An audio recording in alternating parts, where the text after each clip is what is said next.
ഒരു പാടൽ നോക്കാം. പാടൽ ഇങ്ങനെയാണ്: പാപേ ദ്വാദശ കാമസ്തേ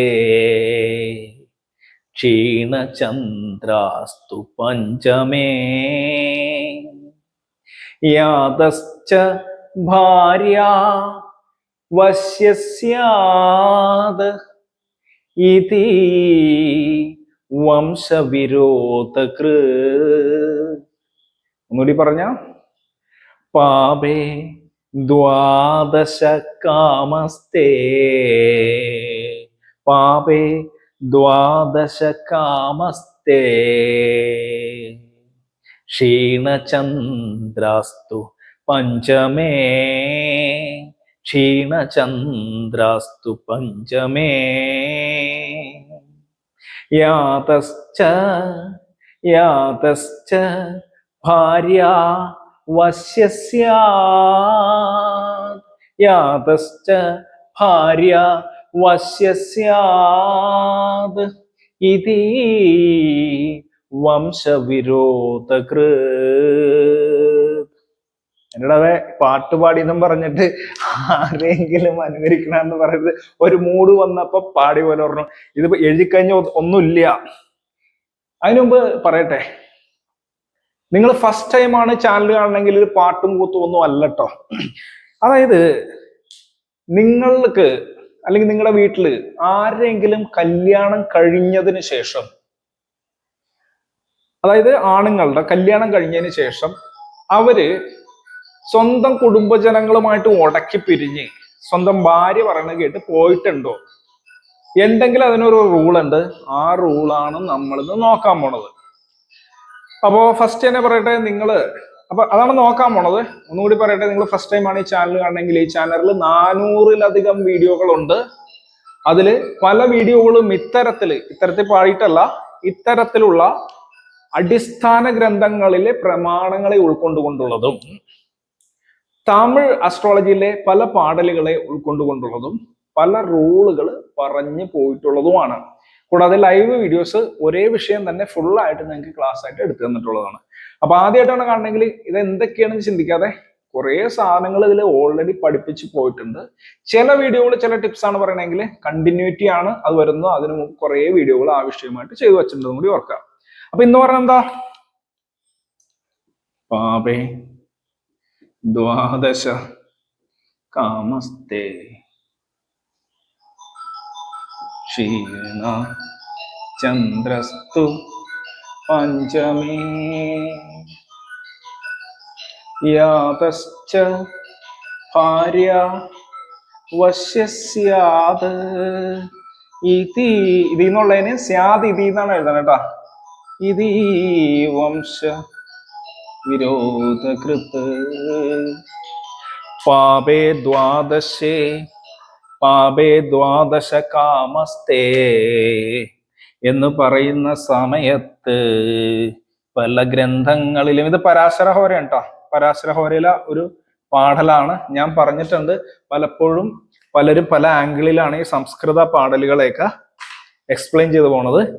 പാപേ ദ്വാദശ കാമസ്തേ. കാമസ്തേ എന്ന് പറഞ്ഞാൽ കാമഗ്രഹത്തില്, കാമഗ്രഹം എന്ന് പറഞ്ഞാൽ സെവൻത് ഹൗസ്, അതായത് ഏഴാം ഇടം എന്താ? ഏഴാം ഇടം നിങ്ങൾക്കറിയാം. വിവാഹേ മദനാലോകേ ഭാര്യാഭർത്തൃ സമാഗമ ശയ്യാ സ്ത്രീ സന്മം നഷ്ടാർത്ഥം മൈഥുനാനഭിസപ്തമാൽ. പാടാൻ മൂടുള്ളതുകൊണ്ട് പാടി പോകുന്നു, അത്രേ ഉള്ളൂ. ആരാണ്ടൊക്കെ കിടന്ന് വിളിക്കണുണ്ടല്ലോ ആ സമയത്ത്. എന്തെങ്കിലും ആവട്ടെ, ഒരു സെക്കൻഡ്. ഓക്കെ, ആയിക്കോട്ടെ കേട്ടോ. അപ്പോ പെട്ടെന്ന് ഓർക്കുക, സംഭവം സെവൻത് ഹൗസ് ആണെന്ത്? ദ്വാദശ അല്ല, കാമസ്തേ, കാമഗ്രഹം. അപ്പൊ ഏതൊക്കെ? പാപേ ദ്വാദശ കാമസ്തേ എന്ന് പറയുമ്പോ ഇവിടെ ഞാൻ പറയാൻ പോണ മീനിങ് ശ്രദ്ധിച്ചോളണം. പാപന്മാർ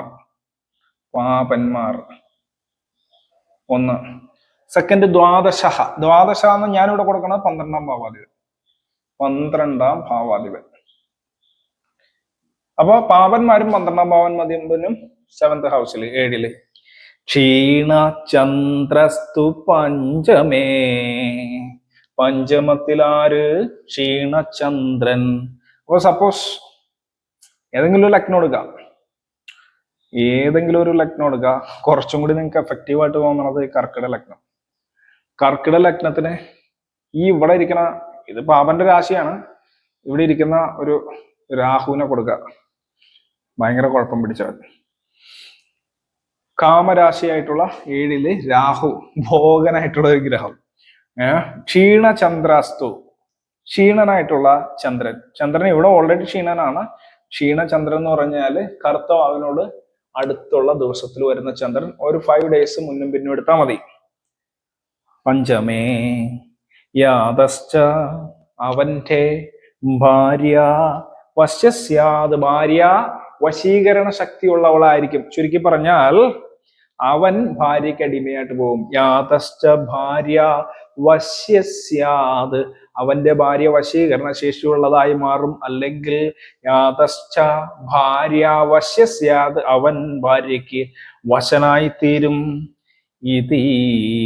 ഇത് ഈ പ്രകാരം വംശവിരോധകൃത്ത്, വംശത്തിന് വിരോധമുണ്ടാക്കുന്നവനായി തീരും. വംശം എന്ന് പറഞ്ഞാൽ സ്വന്തം അച്ഛൻ, അമ്മ, അനിയൻ, അനിയത്തി, അപ്പൂപ്പൻ, അമ്മുമ്മ, തമിഴിൽ പറഞ്ഞ കൊത്ത്, അതായത് ആ ഫാമിലി, അതിന് വിരോധമായി തീരുന്നു.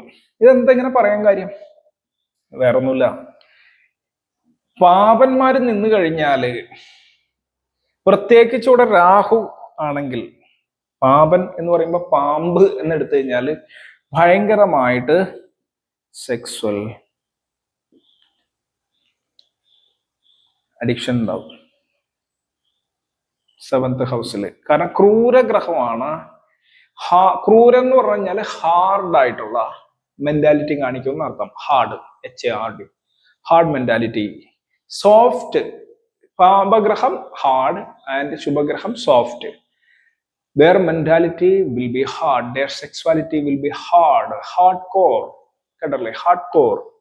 So they will be having hardcore sexuality if the 7th house is embedded with papagrahas. Okay, അടുത്ത സംഭവം എന്താ പറഞ്ഞത്? പഞ്ചമത്തിൽ ചന്ദ്രൻ. 5th ഹൗസ് എന്ന് പറഞ്ഞാൽ ഹൗസ് ഓഫ് റൊമാൻസ് ആണ്. റൊമാൻസ്, ഹൗസ് ഓഫ് റൊമാൻസ് ആണ്, ഹൗസ് ഓഫ് മൈൻഡ് ആണ്. ഈ രണ്ടും നമുക്കൊന്ന് വിശകലനം ചെയ്ത് നോക്കാം. ഹൗസ് ഓഫ് റൊമാൻസ്, കല്യാണം കഴിഞ്ഞ് കഴിയുമ്പോൾ 5th ഹൗസ്, അല്ലെങ്കിൽ ആ പ്രായമാവുമ്പോൾ 5th house house of romance ആണ്. ഹൗസ് ഓഫ് റൊമാൻസിൽ ചന്ദ്രൻ. ചന്ദ്രൻ എന്ന് പറഞ്ഞാൽ മനസ്സിന്റെ കാരകം തന്നെ. പഞ്ചമഭാവത്തിൽ മനസ്സിന്റെ കാരകം തന്നെ എന്ന് പറഞ്ഞാൽ കാരകഭാവ വിനാശകൃത്താണ് പറയുന്നത്. അതും ഒരു തരത്തിലെടുക്കണം ആ കാരകം വരുമ്പോ. അപ്പൊ നിങ്ങൾ ആലോചിക്കും, ദ്യുമണി അമരമന്ത്രി പൂസുത സോമ സൗമ്യോ ഗുരു, ഗുരു അല്ലേന്ന് ആലോചിക്കും. അത് പുത്രനെ എടുക്കുമ്പോഴാണ്. ഇവിടെ പഞ്ചമം മനസ്സെന്ന് എടുക്കുന്ന സമയത്ത് ചന്ദ്രനായിട്ട് വരും. പോട്ടെ, അതവിടെ വിഷയമല്ല. 5 റൊമാൻസിന്റെ ഇടത്തിൽ ചന്ദ്രൻ, മനസ്സിന്റെ കാരകൻ. റൊമാൻസിൽ പെടുക എന്ന് പറഞ്ഞാൽ മനസ്സ് വശ്യമാകപ്പെടും എന്നുള്ള ഒരു തരത്തില്. അത് സാധാ വശ്യമല്ല, അടിപ്പെട്ട് വശ്യമാകപ്പെടും. കാരണം ചന്ദ്രൻ പവർലെസ് ആവുമ്പോൾ അടിപ്പെട്ട് വിധേയത്വത്തോടുകൂടി വശ്യമാകപ്പെടും എന്നെടുക്കേണ്ടി വരും. ഓക്കെ, അപ്പോ ദ്വാദശൻ എന്തിനാ ഇവിടെ പറഞ്ഞ? ദ്വാദശൻ. അപ്പൊ നിങ്ങൾ ആലോചിക്കും, ഇത് മുന്നേ പറഞ്ഞിട്ടുള്ളതാ, വീണ്ടും വീണ്ടും ഇത് കണക്ട് ചെയ്ത് പറയണം, നിങ്ങൾക്ക് പഠിക്കാൻ വേണ്ടിയിട്ടാണ്. 12ാം ഭാവം എന്താണ്? പാപം, വ്യയം, പതനം, നിരയം, സ്ഥാനഭ്രംശം, വൈകല്യം എന്ന് പറഞ്ഞു പോവുകയാണെങ്കിലും തമിഴ് അസ്ട്രോളജി പ്രകാരം പറയുന്നത് എന്തെന്നാൽ അയന ശയന ഭോഗസ്ഥാനമാണ് 12. അപ്പൊ ഭോഗസ്ഥാനം അല്ലേ? അങ്ങനെയെങ്കിൽ ഭോഗം എന്നത് സെക്സ്വാലിറ്റി ഇതാണെങ്കിലും സെക്സ്വൽ ആക്ഷൻസ് എന്നത് ശയനഗ്രഹത്തിൽ വെച്ചിട്ടുള്ള, വല്ലോടത്ത് എവിടെ വെച്ചിട്ടാണെന്നുള്ളതല്ല, ശയനഗ്രഹത്തിൽ വെച്ചുള്ള സെക്സ്വാലിറ്റി ദ്വാദശ ഭാവാധിപൻ കാണിക്കും. അപ്പൊ sexuality in 7th house, it means that he will be that much sexually addicted to his wife എന്നെടുക്കേണ്ടി വരും. ഇങ്ങനെയൊക്കെ പറയാൻ പാടുണ്ടോ? അങ്ങനെയൊക്കെ വരാൻ സാധ്യത ഉണ്ടെന്ന് പരാശരർ പറഞ്ഞാണ്, ഞാൻ പറഞ്ഞതല്ല. അതുകൊണ്ട് ഞാൻ പറയുന്നുള്ളൂ. ഇത്തരത്തിലാണ് ലോജിക്കൽ കണക്ഷൻ. അപ്പൊ അങ്ങനെ വന്നാൽ പാപന്മാര് 7 വരികയും, ഇത് ആണുങ്ങളുടെ ജാതത്തിലാണ് പ്രധാനമായിട്ടും. 5 ക്ഷീണചന്ദ്രൻ നിൽക്കുകയും, ക്ഷീണഗ്രഹങ്ങൾ എന്നാലും ഇതൊക്കെ ഉണ്ട് കേട്ടോ, ബുധനൊക്കെ നിന്നാലും ഇത് ഏതെങ്കിലുമൊക്കെ ഇത് തന്നെ രണ്ടും കൂടി 2 റൂൾ ഒരുമിച്ച് വരുമ്പോഴാണ് കൂടുതൽ പ്രശ്നം വരികയും, 7 തന്നെ 12ാം ഭാവാധിപൻ, ഇവിടെ 12ാം ഭാവാധിപനായിട്ടുള്ള ബുധൻ നിൽക്കുക. അപ്പൊ 12ാമായിട്ട് ഭാവാധിപൻ ബുധനും കൂടി നിന്ന് കഴിഞ്ഞാൽ ഇത് കുറച്ച് തീ കൊളുത്തുന്നതാണ്. വളരെയധികം ഭാര്യ പറയുന്നതിന് മണ്ടി മണ്ടി നടക്കും എന്നുള്ളതാണ് അവസ്ഥ. അത്തരത്തിൽ വരുമ്പോൾ എന്തുണ്ടാകും? ഭാര്യ പറയണത് കേട്ട് കഴിഞ്ഞാൽ സ്വാഭാവികമായിട്ടും, ഞാൻ പണ്ട് സ്ഥാനം ഭാവാത്ഭാവം പഠിപ്പിച്ചപ്പോൾ ഞാൻ പറഞ്ഞിട്ടുണ്ടായിരുന്നു, ഭാര്യാസ്ഥാനം മാതൃസ്ഥാനം തമ്മിലുള്ള എതിരി വിഷയങ്ങൾ പറഞ്ഞിട്ടുണ്ടായിരുന്നു. അത് നിങ്ങൾ ആ വീഡിയോ എടുത്തു നോക്കണം. 4ാം ഭാവം 1, 2, 3, 4 എന്ന് പറഞ്ഞ അമ്മ, 7ാം ഭാവം എന്ന് പറഞ്ഞു കഴിഞ്ഞാല് ഭാര്യ. ഇതിന്റെ അധിപന്മാരെ പറ്റി നമ്മൾ പറഞ്ഞു കഴിഞ്ഞപ്പോ ഇവിടെ ശുക്രനാണ് കാലപുരുഷൻ്റെത്, ഇവിടെ ചന്ദ്രനാണ്. അപ്പൊ ചന്ദ്രനും ശുക്രനും ആകാത് എന്നുള്ളത് നമ്മൾ പറഞ്ഞു അല്ലെ. സൗമ്യാർക്കി സുഹൃതോ സമകുച ഗുരു ശുക്രസ്യ ശേഷാവരി എന്നുള്ള പ്രമാണമൊക്കെ ആലോചിക്കേണ്ടതാണ്. അപ്പോ ഈ പെണ്ണിനെ സംബന്ധിച്ചിടത്തോളം ശുക്രന് ചന്ദ്രനെ ഇഷ്ടമല്ല. ഇതൊക്കെ ഞാൻ മുന്നേ പറഞ്ഞിട്ടുണ്ടായിരുന്നു. അത്തരത്തിൽ വരുമ്പോൾ വരുന്ന പെണ്ണുങ്ങൾ സ്വാഭാവികമായിട്ടും ഇവരുടെ ജാതകവും അമ്മയുടെ ജാതകവും കണക്ഷൻ ഇല്ലെങ്കിൽ, അതാണ് ദമ്പതി പൊരുത്തം നോക്കുന്ന സമയത്ത് കുടുംബത്തിലുള്ള ആളുകളുടെ സംബന്ധി പൊരുത്തം എന്ന് പറയുന്ന പൊരുത്തം നോക്കണം. ദമ്പതി പൊരുത്തം നോക്കിയിടിൽ സംബന്ധി പൊരുത്തം കൂടി നോക്കണം, ദമ്പതി പൊരുത്തം നോക്കിയിടിൽ സംബന്ധി പൊരുത്തം നോക്കണം എന്ന് പറയുന്നത്. അപ്പൊ ഇതും കൂടി ഒത്തു വന്നു കഴിഞ്ഞാൽ ഓക്കെ. ഇല്ലെങ്കിൽ, ഇതൊത്തില്ലെങ്കിലാണ് ഈ പ്രശ്നം വന്നത്. അതാണ് പറഞ്ഞത്, സബ് റൂൾസ് ഇവിടെ മാച്ചിങ് ആണ്.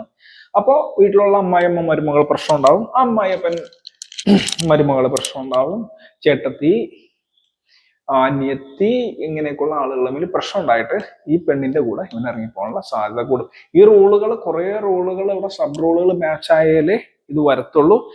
അല്ലെങ്കിൽ ഇവൻ ഭാര്യയോട് കുറച്ച് കൂടുതൽ അഭിനിവേശവും താല്പര്യവും കൂടുക എന്ന് മാത്രമേ ഉള്ളൂ. പ്രശ്നം ഉണ്ടാക്കിയിട്ട് വിളിച്ചുകൊണ്ട് പോകണമെന്നില്ല. അവിടെയും 6th ഹൗസ് ഷഷ്ടാഷ്ടമ വരിക, വൈനാശികം വരിക ആരായിട്ട്? കുടുംബജനങ്ങളായിട്ടുള്ള അമൈപ്പില് പ്രശ്നങ്ങൾ വരുമ്പോഴാണ് ഉണ്ടാവുള്ളൂ. എങ്കിലും ഇത് പാപേ ദ്വാദശ കാമസ്ത ക്ഷീണചന്ദ്രാസ്തു പഞ്ചമേ യാദശ്ച ഭാര്യ വശ്യസ്യാതിഥി വംശ വിരോധകൃത്ത്. ഇത് പാടി ഞാൻ പറഞ്ഞു തന്നുള്ളൂ. പാപേ, വേറെ തരത്തിപ്പാടിയ പാപേ ദ്വാദശ കാമസ്തേ ക്ഷീണചന്ദ്രാസ്തു പഞ്ചമേ യാദശ്ച ഭാര്യ വശ്യസ്യാത് ഇത് വംശവിരോധകൃത്ത് എന്നെടുക്കുക. അപ്പൊ ഈ റൂള് വന്നുണ്ടോന്ന് നോക്കുക. ഈ റൂള് കറക്റ്റായിട്ട് വന്നുണ്ടെങ്കിൽ, ഇതിലേതെങ്കിലും വന്നാലും ഭാര്യയോട് നല്ല താല്പര്യം വരണമെങ്കിൽ ഇവിടെ പാപഗ്രഹം നിന്നിട്ട് 12ാം ഭാവാധിപൻ നിന്ന് കഴിഞ്ഞാല് സെക്സ്വൽ പ്ലഷേഴ്സ് ഒക്കെ പ്രത്യേക രീതിയിലുണ്ടാവും. അതുകൊണ്ട് കണക്ട് ചെയ്ത് പറഞ്ഞു. ഇത് പരാശരൻ പ്രമാണങ്ങൾ ചമച്ചത് ഒരു വിഷയം തന്നെ വെച്ചിട്ടല്ല, പല വിഷയങ്ങളും ഒറ്റ ഇതില് വെച്ച് പോയി. പരാശരന്റെ പ്രമാണങ്ങൾ വായിക്കാൻ ഈസിയാണ്, ഓർക്കാനും സുഖമാണ്. അത് മിഹിരയിലേക്ക് വരുമ്പോ, വരാഹമിഹിരയിലേക്ക് വരുമ്പോ പ്രമാണങ്ങള് അല്ലെ, ഹുയോ വി പടു ബുദ്ധി ബി പടുധിയാം ഓരാഫലജ്ഞപ്തയെ ശബ്ദന്യായ സമന്യുതേഷു ബഹുശാസ്ത്രേഷു ദുഷ്ടേഷു ഹോരാതന്ത്ര മഹാർണവ പ്രധരണേ ഭഗ്നേ ദ്യുമന്വാമഹം സ്വൽപ്പം വൃത്ത വിചിത്രമർത്ഥബഹുലം ശസ്ത്രപ്ലവം പ്രരഭേ എന്ന് പറഞ്ഞിട്ട് കടിച്ച പൊട്ടാത്ത വാക്കുകളെയൊക്കെ കൊണ്ടുള്ള പ്രമാണങ്ങളായിരിക്കും. പരാശരം എടുത്തു കഴിഞ്ഞാൽ കുറച്ചും കൂടി സോഫ്റ്റ് ആണ്. പക്ഷെ ഇതിൽ കുറെ കാര്യങ്ങൾ കൂട്ടി യോജിപ്പിച്ചിട്ടുണ്ട്. പരാശര സിസ്റ്റത്തിൽ നിന്നാണ് almost all the systems of astrology in India had been originated. അത് ഓർത്തേക്കണം. പരാശര പഠിക്കാതെ മിഹിര മാത്രം പഠിച്ചാൽ ഒരു സിനോപ്സിസ് കിട്ടാന്നുള്ളൂ. അപ്പൊ അത് ഓർക്കുക. ഈ റൂൾസ് ഒക്കെ കണക്ട് ആവേണ്ടി വന്നാൽ, ലോജിക്കൽ കണക്ട് ആവുന്നുണ്ടെങ്കിൽ ഓക്കെയാണ്. അപ്പൊ ഇന്നേക്കത്തിലുള്ള എല്ലാവർക്കും ഒരിക്കൽ കൂടി വണക്കം. ഓം അഗത്തീശ്വരായ നമഃ.